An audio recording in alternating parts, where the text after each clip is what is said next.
Hello friends, एक बार फिर से आपका स्वागत है।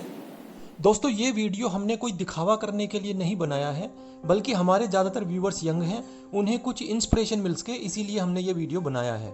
वैसे तो मैंने अपनी पढ़ाई सरकारी स्कूल से की, लेकिन मैथ के अंदर मेरा एक्सीलेंट रिकॉर्ड रहा। कई बार मैंने बोर्ड एग्जाम में 100 आउट ऑफ 100 ऑब्टेन किए, जिसकी वजह से ना केवल मुझे स्कॉलरशिप मिली, बल्कि आगे चलकर मैंने अपनी बीएससी की डिग्री भी मैथ ऑनर्स में ही हासिल की। ग्रेजुएशन के दौरान ही कंबाइंड डिफेंस सर्विस यानी सीडीएस का रिटन टेस्ट क्लियर करने की वजह से हमें इलाहाबाद बुलाया गया। यहाँ पर 5 दिन का स्टे होता है, जिसका पूरा खर्चा सरकार की तरफ से होता है। यहाँ पर अनेक टेस्ट लिए जाते हैं, खासकर फिजिकल टेस्ट और group task, individual obstacle test, जो बहुत ही थ्रिलिंग, बहुत ही एडवेंचरस होते हैं। हमने ये सभी टेस्ट थोरोली एंजॉय किए। हालांकि यहाँ पर मेरा सिलेक्शन तो नहीं हो पाया, लेकिन उन 5 दिनों में हमें लगा कि हमने आर्मी ऑफिसर की ज़िंदगी जी ली है, और ये 5 दिन हमारी लाइफ के कभी ना भूलने वाले दिन बन गए। तीसरे नंबर पर जो पॉइंट है, मैं वो कहूँगा कि ये अचीवमेंट नहीं बल्कि एक ब्लेसिंग है।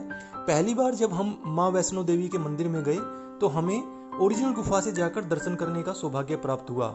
वैसे आपको पता होगा कि आजकल ओरिजिनल गुफा से दर्शन नहीं कराए जाते, बल्कि आर्टिफिशियल गुफा से दर्शन कराए जाते हैं।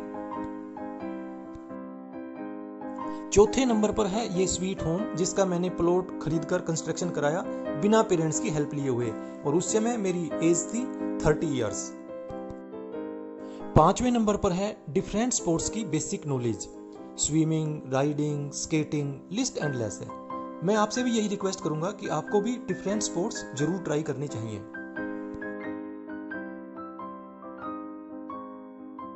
6ठे नंबर पर है ये अनोखा कलेक्शन, जिसके अंदर अगेन 15 से भी अधिक तरह के अलग अलग थीम बेस्ड कलेक्शन है।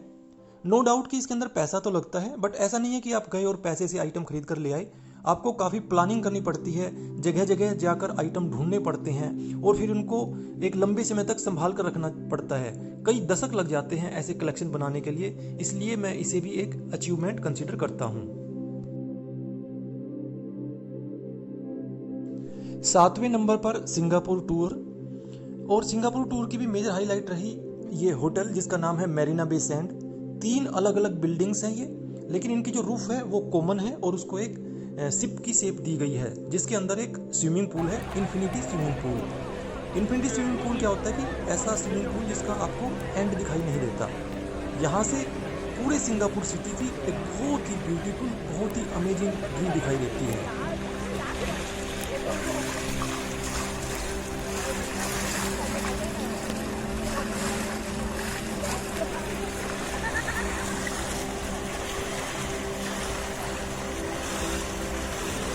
इस टूर की दूसरी मेजर हाईलाइट थी चेंगी जूल, जो एयरपोर्ट के नज़दीक एक मॉल खुला है। अपनी तरह का ये अलग ही मॉल है ये, जिसका एक बड़ा हिस्सा एक ब्यूटीफुल गार्डन में डेवलप किया गया है, जहां पर टूरिस्ट के लिए करने को बहुत सारी एक्टिविटीज हैं।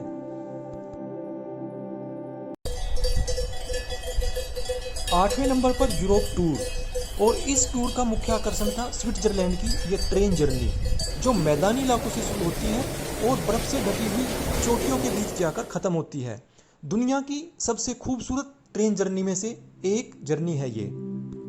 2 घंटे की ट्रेन जर्नी के बाद हम पहुंचे युंगफ्राउ माउंटेन पर, जहां पर बहुत सारे रेस्टोरेंट हैं, बहुत सारी एक्टिविटीज करने को, बट यहाँ पर मौसम बहुत ही अनप्रेडिक्टेबल रहता है। बादल छाए रहते हैं, बर्फीली हवाएं चलती रहती हैं, बट वी वर लक्की कि आधे घंटे के लिए धूप निकल आई और हमें ये विहंगम दृश्य देखने को मिला।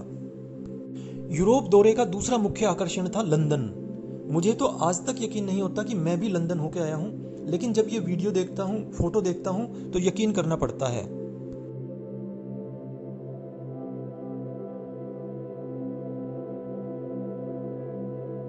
दोस्तों, हमें ये तो पता था कि एफिल टावर पेरिस में है, लेकिन ये नहीं पता था कि कुछ यूरोज खर्च करके आप एफिल टावर के ऊपर तक जा सकते हैं। एफिल टावर पर खड़े होकर पूरे पेरिस शहर के नज़ारे देखना, फोटो खिंचाना, फूड एंजॉय करना, फ्रेंच लोगों से इंटरेक्शन करना, एक ऐसी फीलिंग थी, एक ऐसा एक्सपीरियंस था जिसे वर्ड में एक्सप्लेन नहीं किया जा सकता। 9वें नंबर पर कश्मीर में स्नोफॉल। मैंने लाइफ में पहली बार लाइव स्नोफॉल देखा था, वो भी इतना हैवी, इतना ब्यूटीफुल। मुझे तो यकीन ही नहीं हो रहा था कि अपने देश के अंदर भी इतनी ब्यूटीफुल जगह है। और वहाँ पर करने को भी बहुत सारी एक्टिविटीज़ थी, snow scooter, skiing, cable car. और सोने पे सुहागा ये कि हमने मार्च में स्नोफॉल देखा, जिससे हमें सर्दी का भी एहसास नहीं हुआ। लास्ट बट नॉट लीस्ट, ये YouTube चैनल जो आप देख रहे हैं, समय से पहले ही इसका मोनेटाइजेशन हो गया था। हालांकि इससे होने वाली इनकम को मैं चैरिटेबल कामों पर खर्च करता हूँ, लेकिन चूंकि इस बहाने कुछ भलाई का काम भी हो जाता है, इसलिए इस चैनल को भी मैं एक अचीवमेंट कंसीडर करता हूँ। Thank you friends, thanks for watching.